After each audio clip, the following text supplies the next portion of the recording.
Hello, my name is Melissa Millington, the ninth and 10th grade counselor for Aurora High School. I'm also a certified implementer for the SOS Signs of Suicide program and will be facilitating this training video as well as the training for the students at school. It is important to note that suicide can be a challenging and heavy topic for everyone. I would encourage you to hit pause and take a break if you need while watching this video. There are two national resources listed here on this slide, the Suicide Prevention Lifeline and the Crisis Text Line. There's also a list of local resources available here in the counseling office, as well as an electronic version of that list if you go to the high school webpage, go to the counseling tab, and then visit the support page. Please do not hesitate to reach out to us if you need assistance with a resource. Throughout this video, we will cover the basics of suicide prevention, including the ACT, Acknowledge, Care, Tell method that students will learn about during their training.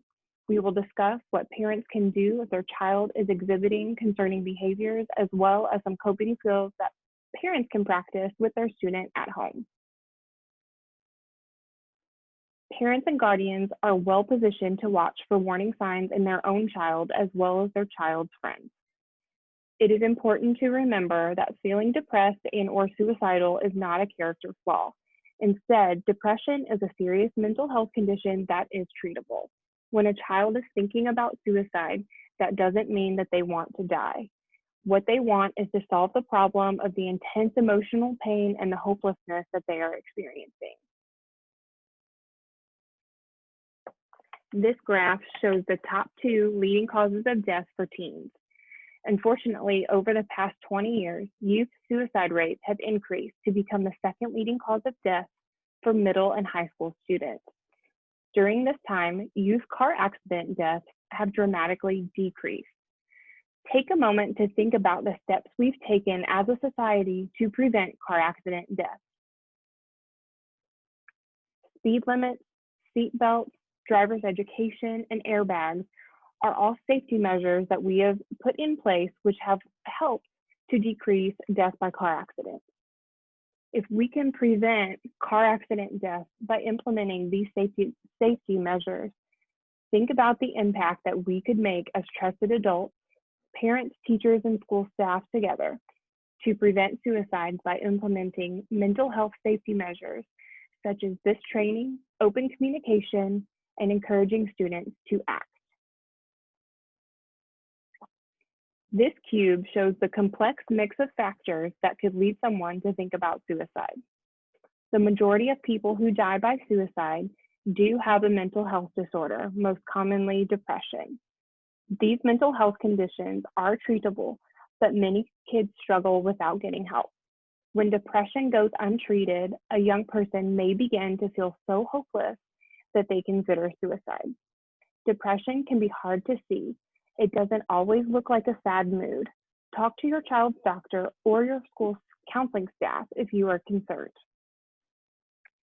Many people who struggle with depression also struggle with alcohol and/or drug use. Talk to your child about the dangers of using alcohol or drugs to cope with negative emotions. If you are aware of your child using substances, I encourage you to seek support. Suicide crises are often short-term, but having access to a gun makes it easier to carry out the act in an instant. Many people keep unlocked guns in their homes, making them easy to get, quick, and deadly for any young person. Teens are incredibly impulsive, so to reduce the suicide risk by not storing a gun in your home, or if you choose to keep a gun in your home, keep it locked, unloaded, and lock and store ammunition separately. Through SOS Signs of Suicide, students watch a video and engage in class discussions to learn to act, acknowledge, care, and tell. Parents are an important part of this message as trusted adults in their children's lives. Students may talk to you about concerns for themselves or a friend. Let's walk through each step of ACT. The first step is acknowledge the warning signs.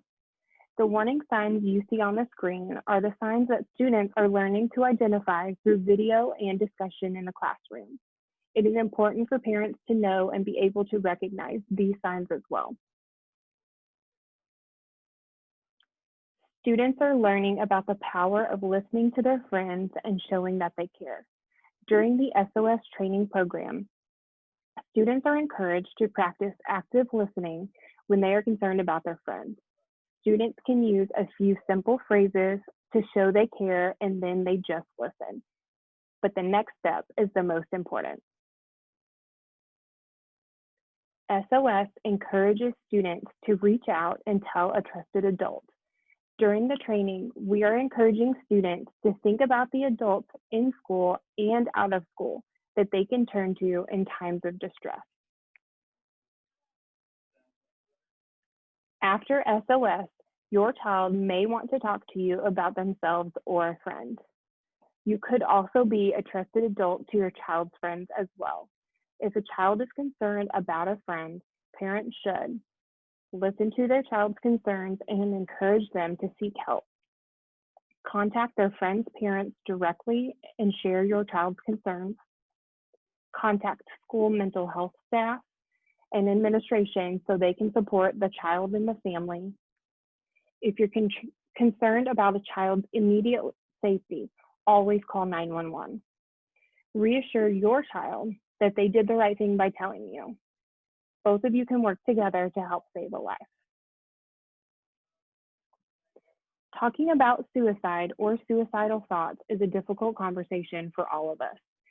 Please remember during these times that you are human and you're allowed to experience your own feelings during these times. It's important to manage your reactions and provide the most support to your child during these conversations. There are many areas where we can intervene before someone reaches the point of considering suicide. When young people get treatment for depression or substance use, they can begin to feel much better. Building connection to peers and adults, as well as healthy coping skills, can buffer young people during these difficult times. With the events of the past several months and these long periods of isolation, some students thrived during distance learning while others struggled without their favorite sports, activities, and access to the trusted adults. I'd like to encourage you to work with your child to figure out ways to stay connected this year in the event of another round of isolation.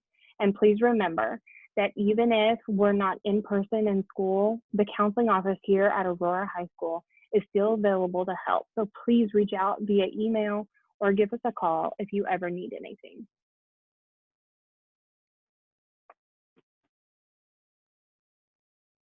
Parents can help children build their coping skills.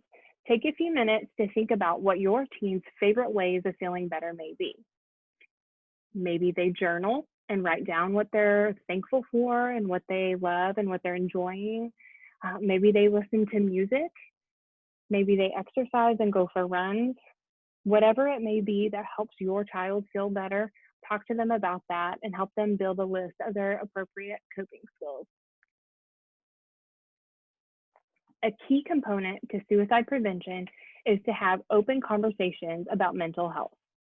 Parents should help normalize the conversation because feelings of depression or anxiety could be hidden. Depression is not a character flaw. Instead, it's a serious mental health disorder that is absolutely treatable.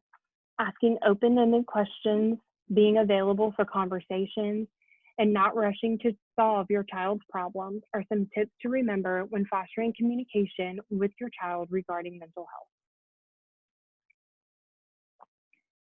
There are many ways to encourage teens to talk about how they're feeling.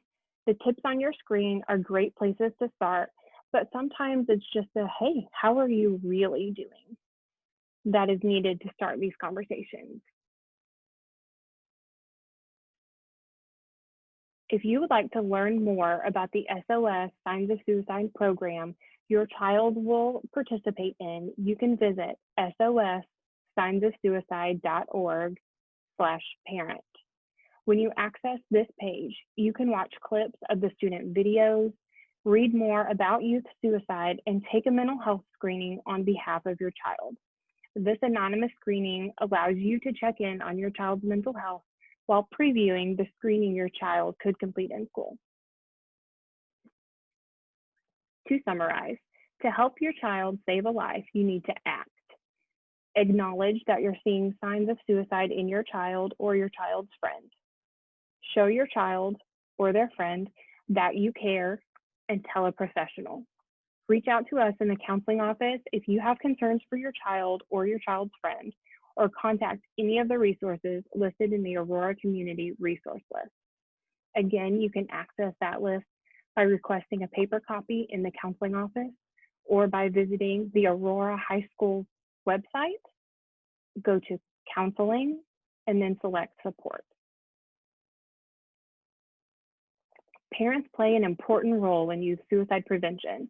As a school community, let's work together to support our children and ensure every student has a trusted adult to turn to. Please feel free to reach out to us with any questions or concerns that you may have. We're always here to help. Thank you so much for taking the time to view this training.